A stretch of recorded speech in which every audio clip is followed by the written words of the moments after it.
हाय बच्चों, कैसे हो आप सब? मस्त हो? चलो आज कुछ टॉपिक पे चर्चा किया जाए कि हम लोगों को मैथ्स क्लास 8 या किसी भी क्लास का कैसे पढ़ना है और कैसे पढ़ाई का शौक जगाना है, वो भी बिना किसी के मतलब झांसे में आकर, बिना अपना ज्यादा से ज्यादा पूंजी सेव कर, मतलब बिना शोषण किए हुए तरीके से आप घर बैठे कैसे मैथ पढ़ोगे, ये मेरे साथ जुड़ोगे तो समझ में आएगा। और आप अपने, बार बार बोल रहा हूं, जब भी आप मोबाइल यूज करो तो गलत तरीके से नहीं, मतलब गलत वे में नहीं, एक अच्छे वे में आप यूज करो मोबाइल को। आओ छोड़ो ये सब बातें, थोड़ा आ जाओ टॉपिक पे। क्लास 8 का मैथ्स एक ऐसा प्रकाशन जो मैं पढ़ता हूं और पढ़ाऊंगा भी। अभी तो इंग्लिश लिखा हूं, हिंदी मीडियम और इंग्लिश मीडियम दोनों दोनों को समझ में आएगा, क्योंकि दोनों तरीके से मैं बताऊंगा। और ये बुक का प्रकाशन का नाम मैं इसलिए शेयर नहीं करूंगा कि होगा कि राहुल सर भी तो प्रचार कर रहे हैं, लेकिन ये ऐसा प्रकाशन है जिसका अगर प्रिंट हुआ होगा 400 रुपया तो आपको मिलेगा 200 रुपया में। अब मैं बताऊंगा बाद में, नाम प्रकाशन का नहीं, लेकिन बताऊंगा इसको पढ़ना कैसे है। इस बुक का नाम सुनकर डरना नहीं है। देखिए क्लास 8 में क्या क्या कंटेंट दिया गया है और हम लोग इन पूरे कंटेंट को क्लास 8 में सीखेंगे, तो सोचो कि अगले क्लास 9th में हम लोग कैसे बन जाएंगे। देखिए पहला है real numbers, LCM and HCF. Real number में ही एलसीएम एचसीएफ दे रहा है। आप कहोगे सर एनसीईआरटी चाहिए, जो हम प्राइवेट बुक जो जिससे हम लूटे जा रहे हैं उसमें तो ये नहीं दिया है एलसीएम एचसीएफ, वो तो 5 में ही है। जी सर, एलसीएम एचसीएफ 5 में भी है और बीपीएससी में और अदर सीजीएल सीएचएसएल ये सब एग्जामों में भी ये पूछा जाता है। और कैसे तो आपको बताऊंगा। और इस कोर्स के साथ साथ अलग से तैयारी नहीं करना पड़ेगा, अगर मन से पढ़ोगे तो इंटर करते ही आपका कहीं ना कहीं सिलेक्शन हो जाएगा, लेकिन अपने लैंग्वेज में पढ़ोगे तो। मैं किसी को भड़का नहीं रहा हूं। बाकी आपको आर्टिफिशियल बनना है कि रियल बनना है, आप अपने पेरेंट्स और आपके पेरेंट्स भी एक दिन जरूर समझेंगे, ये मुझे उम्मीद है, और समझते भी हैं। देखो बाबू, तो ये हो गया पहला चैप्टर। जैसे मैं बता दूं कि इसमें जो भी नंबर आप नंबर लाइन पे रिप्रेजेंट करते हो, यानी रेशनल और इरेशनल, वो सारे का सेट जो कहलाएगा रियल नंबर। जब पढ़ाऊंगा तो पूरे तोड़ तोड़ कर बताऊंगा। एलसीएम एचसीएफ को आप लोग बहुत खिलवाड़ समझ लेते हो। एलसीएम को हम लोग बहुत खिलवाड़ समझ लेते हैं, और एचसीएफ को भी खिलवाड़ समझ लेते हैं, लेकिन ये खिलवाड़ बात नहीं है, इसमें बहुत गहराई है। जब कोर्स करूंगा तो देखिएगा, फ्री ऑफ कॉस्ट, जरूर देखिएगा, मजा आएगा। सेकेंड चैप्टर का नाम देखो 1 नंबर 2 में हम पढ़ेंगे square roots, cube and cube roots. इसका भी एक डेमो दे दूं। देखो बाबू, 96 का स्क्वायर करना है मुझे, तो आपको मैंने रूल भी जानना चाहिए। किसी भी नंबर का स्क्वायर करोगे तो उससे उसको गुना किया जाता है, गुना करके लिखोगे। और मेरा क्या है कि गुना करके तो सिखाऊंगा और बहुत से मेथड बताऊंगा जो कंपटीशन में भी काम आता है। तो पहले से ही जानो ना 100 से कितना कम है। ये देखिए, ये जो संख्या है आप जरा देखिए ना, 100 से कितना कम है? 4 कम है। अच्छा, पूरा मेथड से जानिएगा? पूरा मेथड तो बहुत सारा मेथड है आप लोग। अच्छा लगाइए ट्रिक, आप ही लोग निकाल के आंसर दीजिएगा। हम तो बताएंगे ही, सारे ट्रिक को ही बताएंगे, बेचैन नहीं होइए, ठीक है। देखिए अब एक पहले ये ले लीजिए, ये 95 का स्क्वायर है, 5 का स्क्वायर 25 कर दीजिए, और इसके अगले नंबर क्या होता है तो वो है 10, तो 10 को इससे मल्टीप्लाई कर दीजिए, 90 हो जाएगा, ये आपका स्क्वायर हो जाएगा। आप बच्चों का माइंड सोचा कि तब तो सब नंबर में ऐसा ही होता होगा। नहीं, ऐसा सब नंबर में नहीं होगा।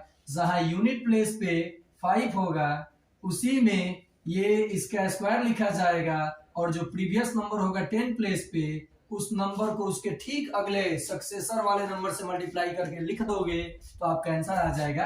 अभी बहुत तरीके हैं, इससे भी आसान तरीके हैं, बताऊंगा। तो ये हो गया इंडेक्स, हो गया polynomials and their LCM HCF. फिर यही चीज यहाँ उठ के आ गया फॉर्मूले। एक स्पेशल ये है फॉर्मूले जो एक बार आप पढ़ लोगे तो किसी कॉन्सेप्ट को बहुत आसानी से बनाओगे। और मैं सबको ये आपका 3 मंथ 19 डेज आप पढ़ के देखो और ठोको लाइक करो शेयर, ठीक है। मैं इसको पढ़ाऊंगा और पूरे आपको बेस्ट मेथड दूंगा और आप पूरे बेस्ट तरीके से इसको समझिएगा। उसके बाद हो गया ratio, proportion and variation, percentage, profit and loss, discount and partnership. मैं केवल ये प्रॉफिट लॉस परसेंटेज पढ़ाऊंगा ना, तो इसके सहारे आप ये कंप्लीट कर जाओगे, ये भी कर जाओगे, वादा है बड़े से बड़े क्वेश्चन को। हाँ, मैं ये भी बोल रहा हूं कि टोटल क्वेश्चन एक बार में आपको समझ में नहीं आएगा, आप प्रैक्टिस तो करो घर पे। टीचर आपको मारेगा पीटेगा तब आप प्रैक्टिस करोगे। आप शौक जगाओ बाबू अपने अंदर, ताकि आपको कोई ना लूटे। नेक्स्ट है सिंपल इंटरेस्ट और कंपाउंड इंटरेस्ट। फिर 8 में भी 8 के ही सिलेबस का बात कर रहा हूं मैं। Time and work, time and distance, linear equation, sets जो 11th में पढ़ना है यहाँ 8 में पढ़ना है, स्टैटिस्टिक, मैट्रिक्स जो 12 में पढ़ना है यहाँ 8 में पढ़ना है, ज्योमेट्री और मेंसुरेशन। सोचिए ये प्रकाशन क्यों ये कंटेंट दे रहा है। मैं एनसीईआरटी, देखो एनसीईआरटी में बर्डन कम किया गया है और बर्डन कम होना भी चाहिए, गवर्नमेंट का रूल है और गवर्नमेंट ये सही दिशा में लेकर जा रहा है। लेकिन जब प्राइवेट बुक आप ले भी रहे हो तो आपको 50% डिस्काउंट तो मिलना ही चाहिए ना, और नहीं तो वैसे ही ठगे जाओ, भेजे जाओ अपने बच्चों को। आप लोग गार्जियन, आपका जब बच्चा का टाइम लॉस हो जाएगा, जब आपका पैसा लॉस हो जाएगा, तो एक दिन आपको समझ में आएगा कि कोई एक ऐसा बंदा था और है जिसने बोला था कि नहीं ये धांधली चल रहा है और हमने नहीं माना, और एक दिन आप पछताइएगा। हाँ, आपको लग रहा होगा कि हम छोड़े हैं तो शिकायत कर रहे, नहीं, अनुभव हुआ है मुझे।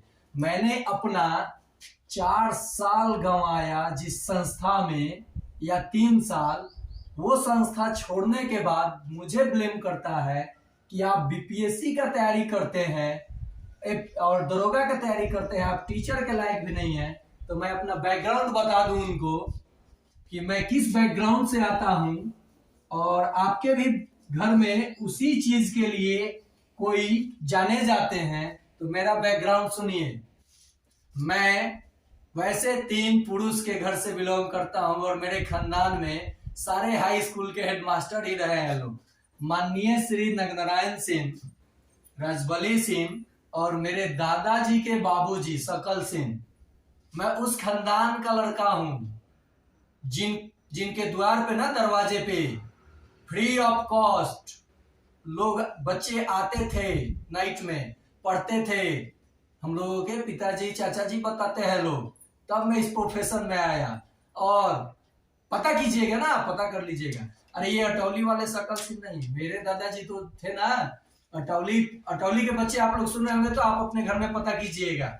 मिडिल स्कूल जो है खड़ाऊ पहनकर लाठी लेकर जाते थे, और किसी को प्रॉब्लम होता था तो एक इंसानियत के नाते वो हेल्प करते थे। और रहा बात नगनारायण सिंह का, तो आप अपने जिला या अपने स्टेट में पता कर सकते हैं कि वो कौन थे। ये तीनों के तीनों, रजबली सिंह कल्हुआ हाई स्कूल के हेडमास्टर, श्री नगनारायण सिंह यहाँ अटौली हाई स्कूल के हेडमास्टर, और मेरे दादाजी जो दादाजी के दादाजी परदादाजी लगे वो अटौली स्कूल मिडिल स्कूल के एचएम हेडमास्टर रह चुके हैं। मैं उस परिवार का हूं, तो आप मुझे नैतिक शिक्षा मत सिखाओ।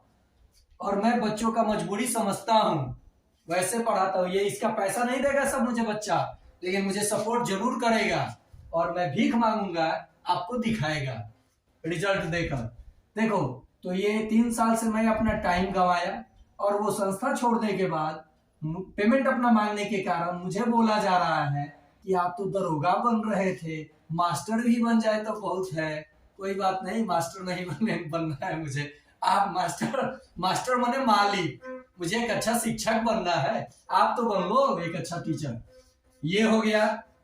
तो इन सारे कंटेंट को मैं आपको इस तरीके से बताऊंगा ताकि आपका एकेडमिक के साथ कंपटीशन भी आप सोचोगे और करोगे बिना मार खाए। ठीक है, तो आप इस कॉन्सेप्ट को देखो। ये 8 क्लास में प्रूफ भी दूंगा कि 8 का सिलेबस है अकॉर्डिंग टू प्राइवेट बुक, और उसमें मैं जो पढ़ाऊंगा उसमें दिया भी है ये सब चीजें। और एक चीज कि आपको स्मार्ट बोर्ड नहीं पढ़ाता है। वो जो प्राइवेट से आपको यूट्यूब पे जो टीचर पढ़ा रहे हैं ना, वो आपसे कुछ नहीं लेते हैं। उनको यूट्यूब से व्यूअर होता है, सब वॉच टाइम होता है, उससे पैसा आता है। आपसे क्या ठगी करते हैं, क्या ठगी करते हैं? वो सारे जो ऑनलाइन टीचर्स पढ़ाते हैं ना, फ्री ऑफ कॉस्ट जी जान लगाते हैं अपने घर पे बैठ के, खाना नहीं खाते हैं सही टाइम से, वो आपको शिक्षा देते हैं। और आप उन पे उंगली उठाओगे, इसलिए उठाओगे क्योंकि उसी टीचर, ये जो टीचर 3 साल अपना टाइम गंवा दिया, उसी टीचर के मेहनत के बदौलत आप एसी में सो रहे हो और 4 व्हीलर में घूम रहे हो, और आप टीचर को भीख मांगने के लिए बोलोगे और ब्लेम करोगे। तो ऐसा नहीं कीजिएगा कभी भी किसी टीचर के साथ। और हाँ, अंत में उन बंधुआ मजदूर, गिरमिटिया मजदूर जो बेरोजगारी के मारे हुए हैं, आप लोग अपने पे लीजिएगा, कोई फर्क नहीं पड़ेगा। आज मेरे साथ हुआ है, कल आपके साथ भी होगा, ये याद रखिएगा। और खटते रहिए बैल की तरह, और उतना ही में काम चलाइए, और डकैती में आप भी भागीदारी का हिस्सा बनिए। और रहा बात की जो मुझे पेमेंट दिया गया उससे मेरा घर चला नहीं, उससे मेरे अगल बगल कुत्ते और सियार, जो जानवर, मतलब जानवर नहीं बोलना है, एनिमल्स, आप जानवर ही समझते हो, लेकिन वो भी एक, जब आप रोटी खिलाओगे तो वो गुण देता है सब। तो वो पैसा मैं उन कुत्तों में, उन जानवरों में खर्च किया, और कुछ बच्चों के सेवा में खर्च किया। वो पैसा मैं इसलिए अपने अंदर नहीं लगाया हूं ताकि मुझे लगता था कि मैं ठग रहा हूं और उसका हिस्सेदार बना हुआ हूं। पेरेंट्स, आप समझिए और आप अपना हक का मांग कीजिए। हाँ, निजी विद्यालय में जाइए, पढ़ाइए अपने बच्चों को, लेकिन आपके बच्चे में क्या प्रोग्रेस हुआ, आपका बच्चा कितना जाना, आपने क्या दिया, क्या लिया, आप पूछिए तो सही। और बहुत सारे निजी विद्यालय आपको बुलाते भी हैं। इसीलिए अब एहसास होता है कि शहरों में, बड़े बड़े शहरों में क्यों कहा जाता है कि अगर पेरेंट्स शिक्षित हो तभी उनका एडमिशन होगा, इसलिए कि उनका नाम खराब ना हो, और वो अच्छे टीचर को रख के अच्छा पेमेंट देते हैं, और उनका स्कूल उससे डेवलप करता है। ना कि जिस टीचर से आपके बच्चे बढ़े, आपका स्कूल का पैसा आया और उस टीचर को आप ब्लेम करो, तो आप कितने नीचे जा रहे हो और आप कितने नीचे जाओगे, ये आपकी सोच बता रही है। अब ये हुई बात। अब मैं क्या करूंगा कि इन सारे टॉपिक को ऑनलाइन आपको फ्री ऑफ कॉस्ट समझा कर पढ़ाऊंगा। और ये स्मार्ट बोर्ड आपको नहीं पढ़ाएगा। वो हाँ, कर रहा बात कंप्यूटर, देखिए कैसे, फिर सुन लीजिए, कंप्यूटर पढ़ाया जाता है मेरे विद्यालय में। कंप्यूटर 1000 बच्चे, 1500 बच्चे हैं, और कंप्यूटर कितना है, 4 से 3। पूछिएगा अपने बच्चों से। कंप्यूटर पढ़ा दिया गया, कंप्यूटर पे लैब नहीं किया बच्चा, मान लीजिए कोई भी टॉपिक आप पढ़ा दिए और उसने देखा नहीं, समझा नहीं, तो क्या जानेगा, कुछ नहीं जानेगा। तो आप तय कीजिए कि आप अपने बच्चे को आर्टिफिशियल बनाइएगा या रियल बनाइएगा, ये आपके ऊपर है। तो आज के लिए इतना ही।